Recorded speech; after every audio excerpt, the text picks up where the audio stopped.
அன்னை தகவல் சேனலில் இன்றைக்கி என்ன பார்க்க போகிறோம் அப்படின்னா, பணியாளர் தேர்வு ஆணையத்தில் ஸ்டாஃப் செலெக்ஷன் கமிஷனில் கால்ஃபார் பண்ணியிருக்காங்க. இது ஒரு சென்ட்ரல் கவர்மெண்ட்டு ஜாபு. மொத்தம் எத்தனை போஸ்டிங்க்கு கால்ஃபார் பண்ணியிருக்காங்க அப்படின்னா 8326 போஸ்டிங்க்கு கால்ஃபார் பண்ணியிருக்காங்க. போஸ்டிங்க்கு பேர் மல்டி டாஸ்கிங், அதாவது நான் டெக்னிக்கல் ஸ்டாஃபு மற்றும் ஹவல்தார், சிபிஐசி அண்டு சிபிஎன். இது எக்ஸாமினேஷன் 2024க்கு கால்ஃபார் பண்ணியிருக்காங்க. பிளேஸ் ஆஃப் போஸ்டிங் எங்கே போடுறாங்க அப்படின்னா ஆல் ஓவர் இந்தியாவில் எங்கே வேணாலும் போடுவோம் அப்படின்னு சொல்லியிருக்காங்க. இதில் மல்டி டாஸ்கிங் ஸ்டாஃப் எம்டிஎஸ்க்கு 4887 போஸ்டிங்க்கு வேக்கன்சி இருக்குது அப்படின்னு சொல்லியிருக்காங்க. ஹவல்தார் இன் சிபிஐசி அண்டு சிபிஎன்னுக்கு 3439 போஸ்டிங்க்கு வேக்கன்சி இருக்குது அப்படின்னு சொல்லியிருக்காங்க.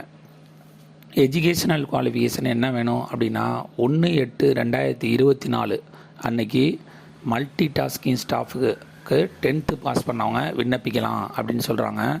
அதே மாதிரி ஹவல்தார் சிபிஐசி அண்டு சிபிஎன் அதுக்கும் 10th முடித்தவங்க இதுக்கு விண்ணப்பிக்கலாம் அப்படின்னு சொல்லியிருக்காங்க.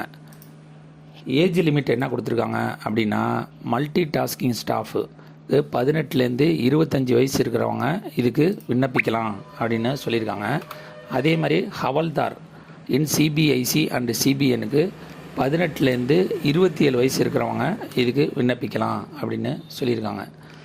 ஏஜ் ரிலாக்ஸேஷன் யார் யாருக்கு கொடுத்துருக்காங்க அப்படின்னா எஸ்சி எஸ்டி கேண்டிடேட்டாக இருந்தாங்க அப்படின்னா அவங்களுக்கு 5 years ஏஜ் ரிலாக்ஸேஷன் உண்டு அப்படின்னு சொல்லியிருக்காங்க. ஓபிசி கேண்டிடேட்டாக இருந்தால் 3 years ஏஜ் ரிலாக்ஸேஷன் இருக்குது அப்படின்னு சொல்லியிருக்காங்க. இதுவே ஃபிசிக்கலி சேலஞ்சு பர்சனாக இருந்தாங்க அப்படின்னா அவங்களுக்கு ஜென்ரல் கேட்டகரி மற்றும் எக்கனாமிக்கலி வீக்கர் செக்ஷன் கேண்டிடேட்டுக்கு 10 years ஏஜ் ரிலாக்ஸேஷன் அப்படின்னு சொல்லியிருக்காங்க. ஃபிசிக்கலி சேலஞ்சு எஸ்சி எஸ்டி கேண்டிடேட்டாக இருந்தாங்கன்னா 15 வருஷம் ஏஜ் ரிலாக்ஸேஷன் இருக்குது அப்படின்னு சொல்லியிருக்காங்க. அதுவே ஃபிசிக்கலி சேலஞ்சு ஓபிசி கேண்டிடேட்டாக இருந்தாங்க அப்படின்னா அவங்களுக்கு 13 வருஷம் ஏஜ் ரிலாக்ஸேஷன் உண்டு அப்படின்னு சொல்லியிருக்காங்க. இதை தவிர எக்ஸ் சர்வீஸ்மேன் கேண்டிடேட்டாக இருந்தாங்க அப்படின்னா 3 years after detection of the military service அப்படின்னும் சொல்லியிருக்காங்க. இந்த எக்ஸாமுக்கு செலெக்ஷன் ப்ராசஸ் எப்படி நடத்துகிறாங்க அப்படின்னா எம்டிஎஸ் போஸ்ட்டுக்கு கம்ப்யூட்டர் பேஸ்டு எக்ஸாமினேஷன் மற்றும் சர்டிஃபிகேட் வெரிஃபிகேஷன் இது மூலயமா செலக்ட் பண்ணுறோம் அப்படின்னு சொல்லியிருக்காங்க. இதுவே ஹவல்தார் போஸ்டிங்க்கு ஃபஸ்ட்டு கம்ப்யூட்டர் பேஸ்டு எக்ஸாமினேஷன் நடக்குது. அதில் பாஸ் பண்ணவங்களுக்கு ஃபிசிக்கல் எஃபிஷியன்சி டெஸ்ட் பிஇடி மற்றும் ஃபிசிக்கல் ஸ்டாண்டர்ட் டெஸ்ட் பிஎஸ்டி நடக்குது. இதுக்கப்புறம் தான் சர்டிஃபிகேட் வெரிஃபிகேஷன் பண்ணுவோம் அப்படின்னு சொல்கிறாங்க. கம்ப்யூட்டர் பேஸ்டு எக்ஸாமினேஷன் லாங்குவேஜ், நீங்கள் எந்தெந்த லாங்குவேஜெலாம் இந்த கம்ப்யூட்டர் பேஸ்டு எக்ஸாம் எழுதலாம் அப்படின்னா ஹிந்தி, இங்கிலீஷ், அஸ்ஸாமி, பெங்காலி, குஜராத்தி, கன்னடா, கொங்கணி, மலையாளம், மணிப்பூரி, மராத்தி, ஒடிஷா, பஞ்சாபி, தமிழ், தெலுங்கு மற்றும் உருது இந்த லாங்குவேஜில் நீங்கள் எக்ஸாம் எழுதலாம் அப்படின்னு சொல்கிறாங்க.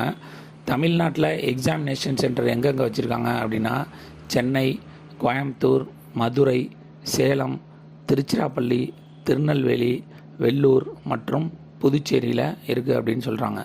அப்ளிகேஷன் ஃபீஸ் என்ன அப்படின்னா பெண்கள், SC ST, ex serviceman, physically challenge பர்சனுக்கு எக்ஸாமினேஷன் ஃபீஸு கிடையாது.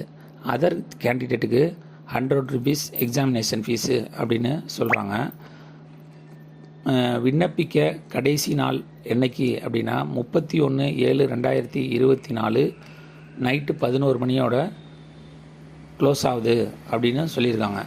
நீங்கள் விண்ணப்பித்தோன்னே அதில் ஏதாவது கரெக்ஷன் இருந்துச்சு அப்படின்னா அந்த கரெக்ஷன் டேட்டு 16/8/2024லேருந்து 17/8/2024 நைட்டு 11 மணிக்குள்ளே அந்த கரெக்ஷன் பண்ணிக்கலாம் அப்படின்னு சொல்கிறாங்க.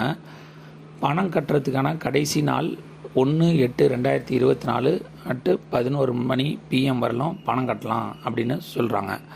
எக்ஸாம் எப்போ நடக்கும் அப்படின்னா அக்டோபர் அல்லது நவம்பர் 2024 அன்றைக்கி நடக்கும் அப்படின்னு சொல்கிறாங்க. இந்த ஸ்டாஃப் செலெக்ஷன் கமிஷன் எக்ஸாமை பொறுத்தவரைக்கும் டிஎன்பிஎஸ்சி எக்ஸாம் மாதிரி நீங்கள் ஆல்ரெடி ஒன் டைம் ரிஜிஸ்ட்ரேஷன் பண்ணியிருந்தீங்க அப்படின்னா அந்த யூசர் ஐடி பாஸ்வேர்டை வச்சுக்கிட்டு இந்த டைரெக்டாக எம்டிஎஸ் எக்ஸாமுக்கு அப்ளை பண்ணலாம். இப்போ என்ன பண்ணியிருக்காங்க அப்படின்னா, முன்னாடி கேண்டிடேட்டோட பாஸ்போர்ட் சைஸ் ஃபோட்டோ சைனை வச்சு அப்ளை பண்ணுற மாதிரி கொண்டு வந்துருந்தாங்க. இப்போ எக்ஸாமுக்கு அப்ளை பண்ணுறப்ப அவங்க சிஸ்டத்துக்கு முன்னாடி உட்காந்துக்கிட்டு ரியல் கேமராவில் வீடியோ எடுத்து கேப்சர் பண்ணி ஃபோட்டோ அப்லோட் பண்ணோம். அப்படி இல்லை அப்படின்னா டச்சு செல் வச்சுருந்தீங்க அப்படின்னா அதில் ஒரு கியூஆர் கோடு இருக்குது. அந்த கியூஆர் கோடை ஸ்கேன் பண்ணிவிட்டு ஃபோட்டோவை செல்ஃபி மாதிரி எடுத்து அப்லோட் பண்ணோம் அப்படின்னு சொல்லியிருக்காங்க. அதனால் எக்ஸாமுக்கு அப்ளை பண்ணுறவங்க டைரெக்டாக போனால் மட்டும்தான் இந்த எக்ஸாமுக்கு அப்ளை பண்ண முடியும். விண்ணப்பித்து வெற்றி பெற்று பணியில் சேருக. நன்றி, வணக்கம்.